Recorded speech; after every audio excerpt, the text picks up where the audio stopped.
Welcome back to ഐഷസ് academy. S1 BCom financial അക്കൗണ്ടിങ്ങിലെ important ആയിട്ടുള്ള ക്വസ്റ്റ്യൻസിലോട്ട് നമ്മൾ വീണ്ടും കണ്ടിന്യൂ ചെയ്യുകയാണ്. അപ്പോൾ ഇന്ന് നമ്മൾ ക്യാഷ് ബുക്ക് പ്രിപ്പറേഷൻ ആണ്. അപ്പോൾ 5 മാർക്സിന് നമ്മൾ പ്രതീക്ഷിക്കേണ്ട ക്വസ്റ്റ്യൻ ആണെന്ന് നിങ്ങൾക്ക് അറിയാം. അപ്പോൾ ക്യാഷ് ബുക്കിന്റെ ഒരു പ്രോബ്ലം ആൻഡ് അതെങ്ങനെയാണ് ചെയ്യുന്നത് എന്നുള്ളതാണ്. അപ്പോൾ ഫസ്റ്റ് നമുക്ക് ക്വസ്റ്റ്യനിലോട്ട് പോവാം. From the following prepare A single column cash book in the books of James. അപ്പോൾ ജെയിംസിന്റെ ബുക്സിൽ കുറച്ച് എന്താണ് ഡീറ്റെയിൽസ് തന്നിട്ടുണ്ട്. അത് പ്രകാരം നമ്മളൊരു സിംഗിൾ കോളം ക്യാഷ് ബുക്ക് ആണ് എന്ത് ചെയ്യേണ്ടത്, പ്രിപ്പയർ ചെയ്യേണ്ടത്. അപ്പോൾ ഡീറ്റെയിൽസ് തന്നിട്ടുണ്ട്.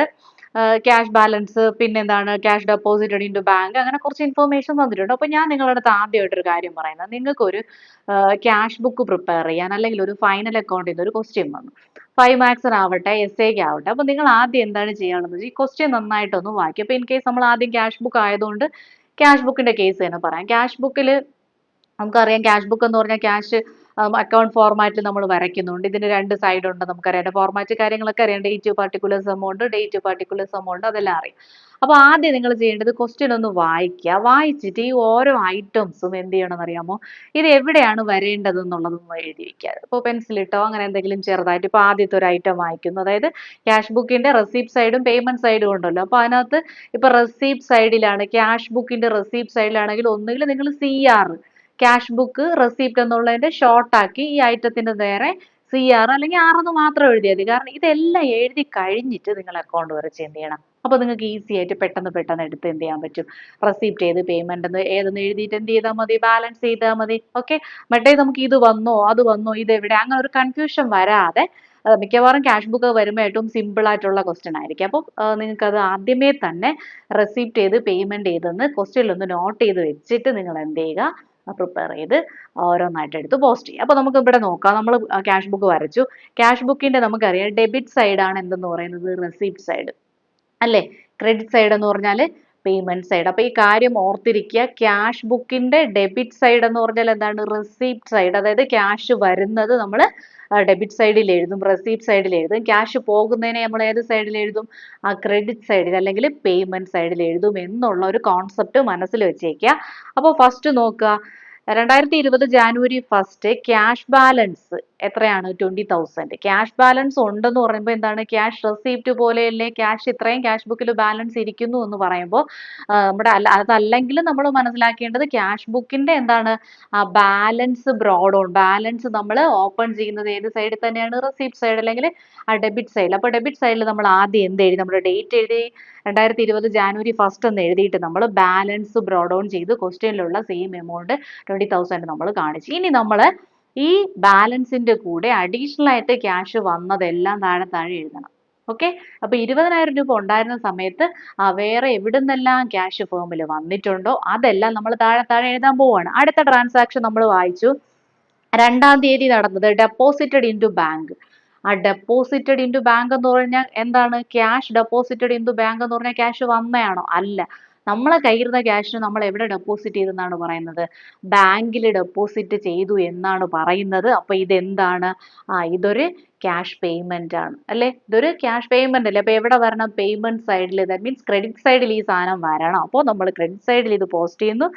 ജനുവരി 2-ാം തീയതി എന്തെന്ന് പറഞ്ഞ് പോസ്റ്റ് ചെയ്യും. ജേണൽ എൻട്രി എങ്ങനെയാണ്, ആ bank account debtor to cash എന്നാണ് ഈ ഒരു ട്രാൻസാക്ഷന്റെ ജേണൽ എൻട്രി.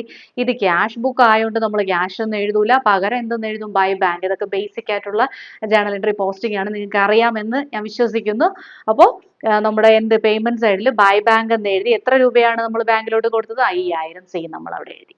അടുത്ത ട്രാൻസാക്ഷൻ നോക്കുക, 4-ാം തീയതി എന്ത് സംഭവിച്ചു, cash received from Manu, A customer deposited into the bank ₹5,000. അപ്പൊ ഇവിടെ 2 കാര്യങ്ങളുണ്ട്. നിങ്ങൾ ആദ്യം ചിന്തിക്കേണ്ടത്, ഈ ട്രാൻസാക്ഷൻ മനസ്സിലായപ്പോൾ ഇവിടെ ഒരു ക്യാഷ് റെസീപ്റ്റ് നടന്നിട്ടുണ്ടെന്നുള്ള കാര്യം നമുക്ക് മനസ്സിലായി. എന്താണ് പറഞ്ഞിട്ടുള്ളത്, മനു എന്ന് പറയുന്ന കസ്റ്റമറിന്റെ കയ്യിൽ നിന്ന് എന്ത് ചെയ്തു, ക്യാഷ് റിസീവ് ചെയ്തു എന്ന് പറഞ്ഞു. നമുക്ക് ഒരു ഡൗട്ടും ഇല്ല, റിസീവ് ചെയ്താൽ നമ്മൾ എവിടെ കാണിക്കും, ആ റെസീപ്റ്റ് സൈഡിൽ കാണിച്ചിരിക്കും. ഡേറ്റ് എന്നാണ്, 4-ാം തീയതി. അപ്പൊ ജനുവരി 4-ാം തീയതി നമ്മൾ ആ ടു സൈഡിൽ അല്ലെങ്കിൽ ഡെബിറ്റ് സൈഡിൽ അല്ലെങ്കിൽ നമ്മൾ എന്തെന്ന് പറയും, റെസീപ്റ്റ് സൈഡ് എന്ന് പറയുന്ന ഈ സൈഡിൽ നമ്മൾ എന്തെന്ന് എഴുതി, ടു മനു എന്ന് പറഞ്ഞിട്ട് നമ്മൾ ആ ഒരു എമൗണ്ട് എത്രയാണ് നമ്മൾ റിസീവ് ചെയ്തത്, 5,000. ആ 5,000 എമൗണ്ട് നമ്മൾ അവിടെ കാണിച്ചു. അതിൽ സംശയമില്ല, നമുക്ക് സംശയമില്ല. അടുത്ത് പറയുന്നത്, ഈ ട്രാൻസാക്ഷന്റെ കൂടെ പറയുന്നു ഈ റിസീവ് ചെയ്ത എമൗണ്ട് നമ്മൾ റിസീവ് ചെയ്തതായിട്ട് കാണിച്ചേ, ഇത് നമ്മൾ എവിടെ കൊടുത്തു എന്ന് പറഞ്ഞു, ബാങ്കിൽ ഡെപ്പോസിറ്റ് ചെയ്തു. അപ്പൊ റിസീവ് ചെയ്തത് കാണിച്ചിട്ട്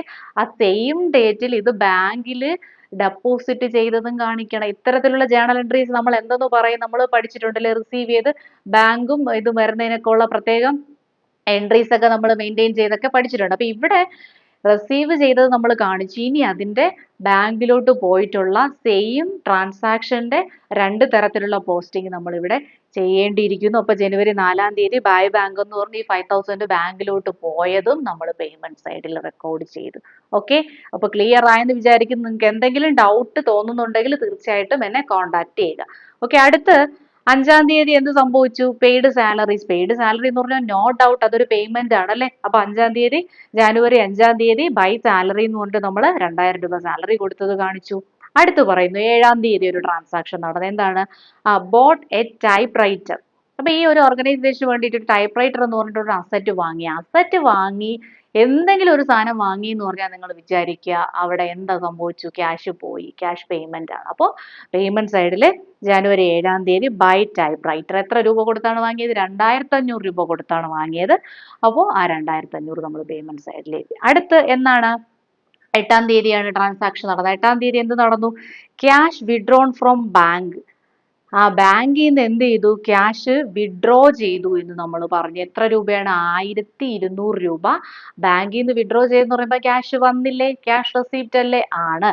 അപ്പോൾ ജനുവരി 8-ാം തീയതി ടു ബാങ്ക് എന്ന് നമ്മൾ കൊടുത്തിട്ട് 1200 രൂപ വിഡ്രോ ചെയ്തത് കാണിക്കുക. ഓക്കെ, അടുത്തത് എന്താണ്, സ്റ്റേഷനറി പർച്ചേസ്ഡ് ഫോർ ₹150. എത്രാം തീയതിയാണ്, 10-ാം തീയതി. 10-ാം തീയതി എന്ത് ചെയ്തു, സ്റ്റേഷനറി പർച്ചേസ് ചെയ്തെന്ന് പറഞ്ഞു.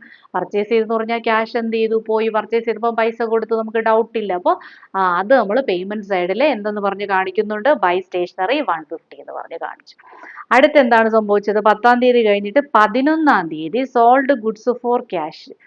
എന്താണ്, സാധനങ്ങൾ വിറ്റു, ക്യാഷിന് വിറ്റു എന്ന് പറഞ്ഞാൽ എന്താണ്, പൈസ കിട്ടി, റെസിപ്റ്റ് ആണ് സംഭവിച്ചത്. And deposited into bank. പൈസ കിട്ടിയത് കാണിക്കുക, എന്നിട്ട് ആ പൈസ എങ്ങോട്ട്, ബാങ്കിലോട്ട് ഡെപ്പോസിറ്റ് ചെയ്തതും കാണിക്കണം. അപ്പൊ ആദ്യം നമ്മൾ 11-ാം തീയതി റെസിപ്റ്റ് സൈഡിൽ 2 സെയിൽസ് എന്ന് പറഞ്ഞിട്ട് നമുക്ക് സെയിൽസ് നടന്നു, പൈസ കിട്ടിയതിന്റെ ജേണൽ എൻട്രി കാണിക്കുന്നു. എത്ര, 7500. എന്നിട്ട് അതേ ദിവസം തന്നെ ജനുവരി 11-ാം തീയതി ഈ എമൗണ്ട് നമ്മൾ എങ്ങോട്ട്, ബാങ്കിലോട്ട് അയച്ചു, അല്ലെങ്കിൽ ബാങ്കിൽ ഡെപ്പോസിറ്റ് ചെയ്തു. അപ്പോൾ ബൈ ബാങ്ക് എന്ന് പറഞ്ഞിട്ട് ആ സെയിം ട്രാൻസാക്ഷൻ 7500 രൂപ അവിടെ നമ്മൾ കാണിച്ചു. ഓക്കെ, അപ്പോൾ നമ്മുടെ തന്നിട്ടുള്ള ട്രാൻസാക്ഷൻ എല്ലാം നമ്മൾ റെക്കോർഡ് ചെയ്തു. ഇനി നമ്മൾ എന്താണ് ചെയ്യാന്ന് വെച്ചാൽ, നമ്മൾ ബാലൻസ് ചെയ്തപ്പോൾ റെസിപ്റ്റ് സൈഡിൽ ആദ്യം നമ്മൾ റെസിപ്റ്റ് സൈഡ് ബാലൻസ് ചെയ്യുക, രണ്ട് സൈഡും ബാലൻസ് ചെയ്യുക. ആദ്യം നമ്മൾ രണ്ട് സൈഡും ബാലൻസ് ചെയ്യുമ്പോഴത്തേക്കും നമുക്ക് മനസ്സിലായി റെസിപ്റ്റ് സൈഡിൽ തന്നെയാണ് കൂടുതൽ അല്ലേ, റെസിപ്റ്റ് തന്നെയാണ് കൂടുതൽ. 33,700 രൂപ ക്യാഷ് റെസിപ്റ്റ് വന്നപ്പോൾ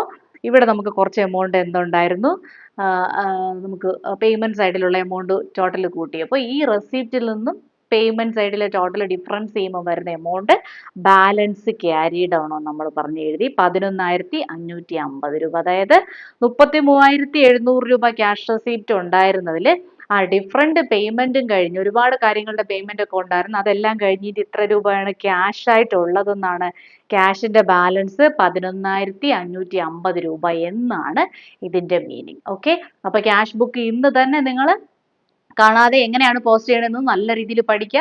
അപ്പൊ ഷുവർ ആയിട്ടും ക്യാഷ് ബുക്ക് ചോദിക്കും. Okay, all the best. കൂടുതൽ ക്ലാസ്സുകൾക്കായി